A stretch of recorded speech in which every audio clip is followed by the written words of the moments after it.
Akhir-akhir ini gue sering kali mendengar label generasi tanpa masa depan itu sering kali disematkan pada Gen Z. Ada yang menyebut mereka malas, manja, kurang motivasi, tidak profesional, atau sulit diajak kerja sama. Tapi, apakah semua itu benar? Apakah benar bahwa Gen Z adalah generasi yang tidak mempunyai masa depan? Nah, di video kali ini, kita akan membahas fenomena ini lebih dalam. Kita akan kupas kenapa Gen Z selalu dilabeli generasi yang tidak memiliki masa depan, dan kita akan cari tahu apa yang sebenarnya terjadi dengan generasi ini dan bagaimana mereka bisa menciptakan masa depan yang mereka impikan. Di sini gue akan ajak lo memahami berbagai faktor yang sering diabaikan, bahkan oleh generasi sebelumnya, mulai dari keadaan ekonomi, teknologi, hingga dinamika sosial yang memengaruhi pola pikir dan harapan Gen Z. Jadi, pantengin terus video ini, jangan di-skip, karena gue bakal kasih beberapa solusi yang bisa jadi motivasi buat lo, khususnya para Gen Z yang sedang nonton video ini. So, mari kita mulai.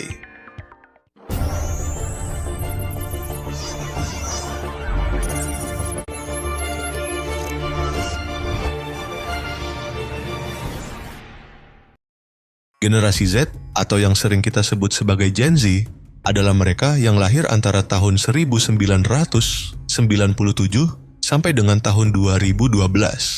Sebagai generasi yang tumbuh di era digital, mereka sangat dekat dengan teknologi, media sosial, dan perubahan yang datang dengan begitu cepat. Bahkan, menurut berbagai survei, hampir semua Gen Z sudah memiliki akses ke internet sejak usia muda.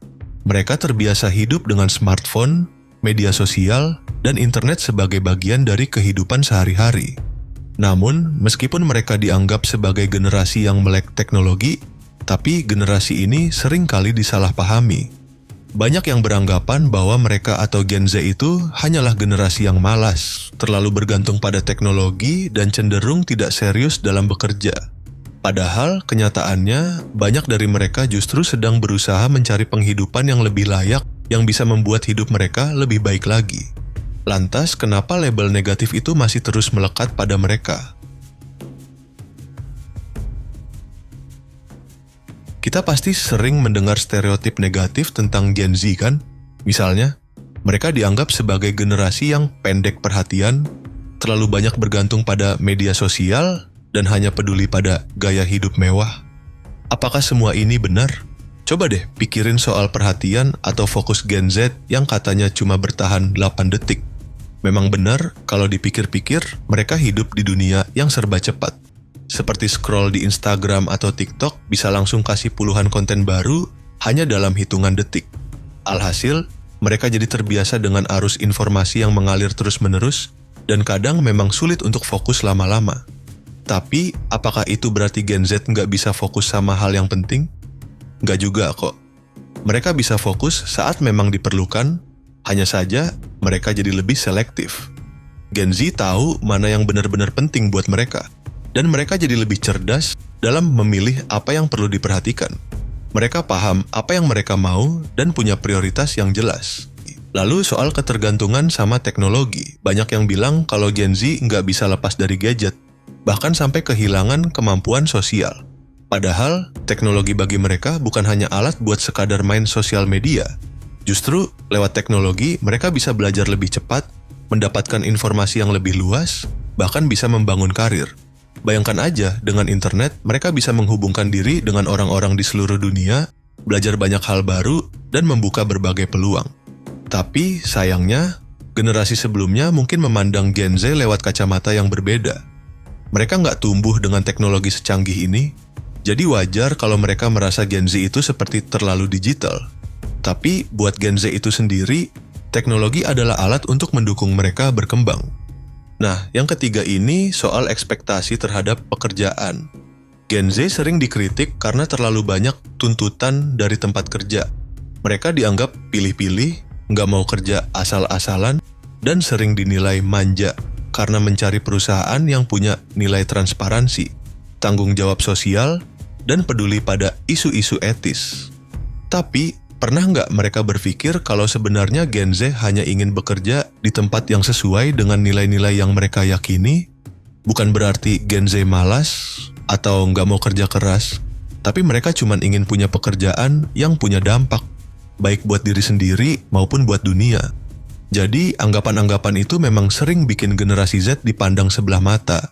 Tapi pada akhirnya, mereka tahu apa yang mereka cari dan mereka berusaha untuk mendapatkan yang terbaik dari hidup ini. Banyak dari mereka mungkin merasa dilema ketika menghadapi kenyataan bahwa banyak dari mereka yang masih berjuang untuk mendapatkan pekerjaan tetap setelah lulus kuliah. Berdasarkan data dari Badan Pusat Statistik, BPS, saat ini hampir 10 juta anak muda, sebagian besar dari Gen Z, mengalami pengangguran. Kenapa bisa begitu? Salah satu alasan utamanya adalah ketidaksesuaian antara keahlian yang kita miliki dan kebutuhan pasar kerja. Bahkan, menurut survei dari Kementerian Ketenagakerjaan, banyak yang merasa bahwa pendidikan yang mereka dapatkan di kampus tidak cukup untuk mempersiapkan mereka untuk dunia kerja yang sebenarnya. Itu sebabnya, banyak Gen Z yang masih merasa bingung dengan ekspektasi dunia kerja yang nyata. Selain itu, masalah motivasional juga sering dihadapi oleh Gen Z. Survei menunjukkan bahwa banyak karyawan Gen Z yang dipecat karena dianggap tidak memiliki inisiatif atau profesionalisme yang cukup. Bahkan, 70% dari mereka masih mengandalkan orang tua untuk membantu mencari pekerjaan. Ini bisa dilihat sebagai masalah, tetapi di sisi lain, mereka juga hidup di dunia yang penuh dengan tekanan. Dunia kerja yang penuh persaingan seringkali membuat mereka merasa tertekan dan bingung harus mulai dari mana. Namun, apakah itu berarti Gen Z tidak punya potensi? Tentu tidak. Mereka justru memiliki banyak potensi yang masih belum sepenuhnya diakui. Meskipun ada banyak tantangan, Gen Z juga punya potensi luar biasa. Mereka dikenal sebagai generasi yang sangat terbuka terhadap keberagaman dan punya kesadaran sosial yang tinggi. Banyak dari mereka yang lebih peduli dengan isu-isu seperti perubahan iklim, keadilan sosial, dan masalah lingkungan. Ini menunjukkan bahwa mereka bukan hanya generasi yang ingin hidup untuk diri mereka sendiri, tetapi juga untuk dunia yang lebih baik. Generasi Z mulai memahami pentingnya menjaga lingkungan, mengurangi jejak karbon, serta ikut dalam gerakan sosial yang bertujuan menciptakan kesetaraan di berbagai aspek kehidupan. Mereka berusaha menyuarakan aspirasi untuk dunia yang lebih baik, dan ini bukan sekedar tren, tapi sebuah refleksi dari nilai-nilai yang diyakini. Selain itu, banyak dari mereka yang mulai menunjukkan semangat wirausaha yang tinggi. Banyak yang membuka usaha sendiri, baik itu bisnis online, konten kreator di media sosial, hingga startup teknologi. Bahkan, kita melihat bahwa Gen Z telah berhasil membangun berbagai bisnis yang tidak hanya fokus pada keuntungan, tetapi juga punya dampak sosial. Dengan kemajuan teknologi, mereka juga lebih mudah mengakses informasi dan mempelajari keterampilan baru. Hal ini memungkinkan mereka untuk terus berinovasi dan menciptakan produk atau layanan yang relevan dengan kebutuhan masyarakat.